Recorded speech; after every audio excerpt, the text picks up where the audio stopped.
Membacakan satu hadis yang menerangkan tentang golongan di antara orang-orang yang nantinya setelah dia masuk ke alam akhirat, orang ini tidak akan dimasukkan ke dalam surganya Allah, bahkan mencium bau surganya pun tidak akan. Bukan hanya masuk ke dalam surga, dapat rasa, ya, rasa daripada aura surga saja sudah tidak. Dan ini sangat-sangat bahaya. Walaupun memang dikatakan di antara syarat utama seseorang bisa masuk surga adalah iman. Kita mungkin iman punya, akan tetapi kalau kita hanya modalkan iman saja tanpa adanya pencegahan daripada diri kita dalam melakukan berbagai kemaksiatan, wabil khusus yang disebut dengan akbarul kabair atau dosa-dosa yang besar, maka dijamin orang ini, ya, orang tersebut kesulitan untuk bisa dimasukkan ke dalam surganya Allah Subhanahu wa ta'ala. Dan itu hak Allah untuk tidak memasukkannya, dengan catatan kalau di antara 4 golongan ini mau bertaubat, insya Allah kesempatan itu akan kembali terbuka. Kenapa? Karena memang Allah itu Ghafurur Rahim, Maha Pengampun lagi Maha Penyayang. Makanya ini sebagai pengingat buat kita, kalau kita ada di antaranya, maka kita harus cepat-cepat untuk bertaubat kepada Allah Subhanahu wa ta'ala. Mana di antara yang tadi itu kata di dalam hadisnya, yang pertama mudminu khamrin, orang yang istiqomah, orang yang dawam senantiasa dia meminum khamr, mabuk-mabukan. Beda dengan mabuk cinta, apalagi mabuk dunia, beda. Di sini minum khamr, karena kalau kita lihat perihal bahas tentang masalah mabuk, orang yang mabuk dengan berzikir, ada orang yang mabuk dengan cinta, ada orang yang mabuk dengan minuman. Itu beda-beda tipis. Sama-sama ingatannya itu di bawah kesadaran. Akan tetapi kalau mabuk karena zikir, itu sudah jelas berarti dia sudah mencapai makom tertentu,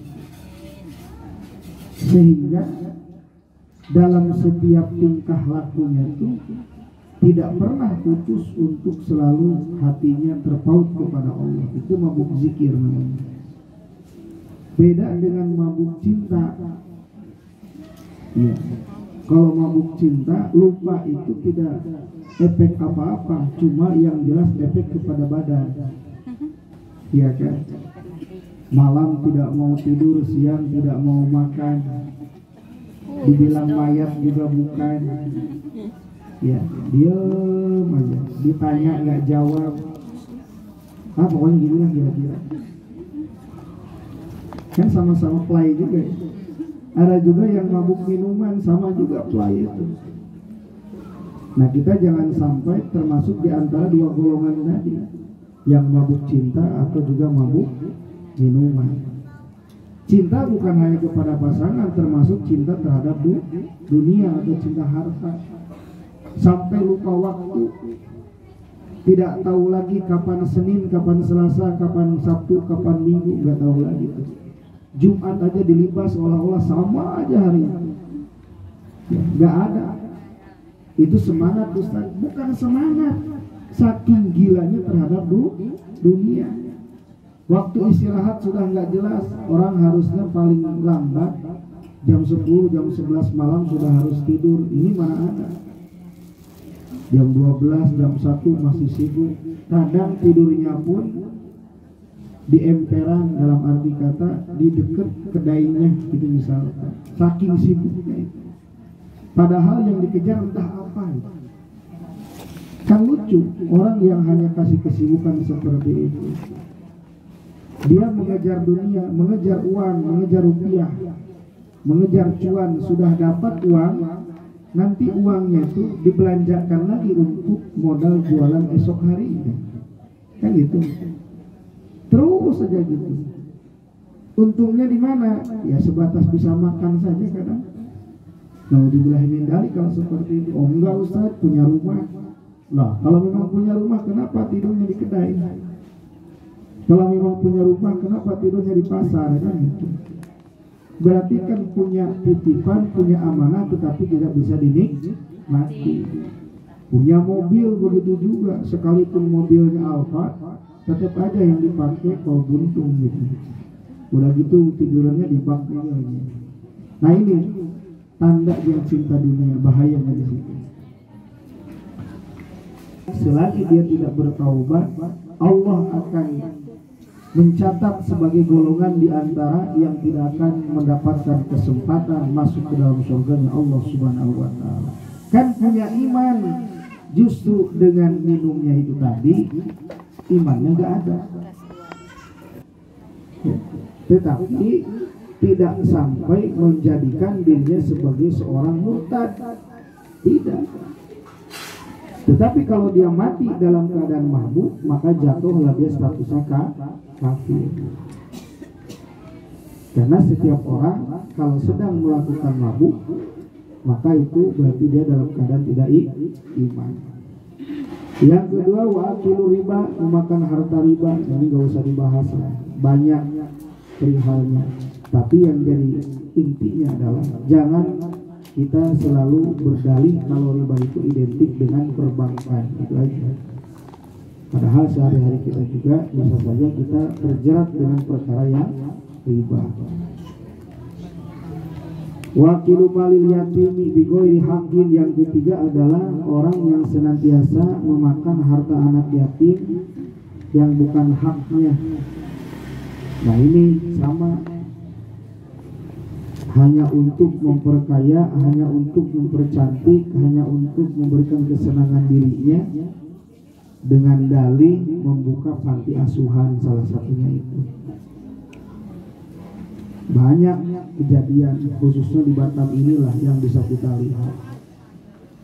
Anak yatimnya silih berganti, gitu kan. Anak yatim yang ini sudah lulus, yang biayain siapa? Ya karena anak yatim biasanya sekolah menggratiskan. Bahkan dari sekolah pun ada bantuan untuk siswa anak yatim. Jadi sebenarnya kalau ngurus anak yatim enak. Tapi dibalik enaknya tadi, peluang untuk maksiatnya itu banyak. Apalagi kalau di musim-musim tertentu. Batam ini paling murah orang-orang berbagi kepada anak yatim. Kalau sudah musim Ramadan panen, ya, di mana-mana panggilan ustadz aja kalah jobnya itu.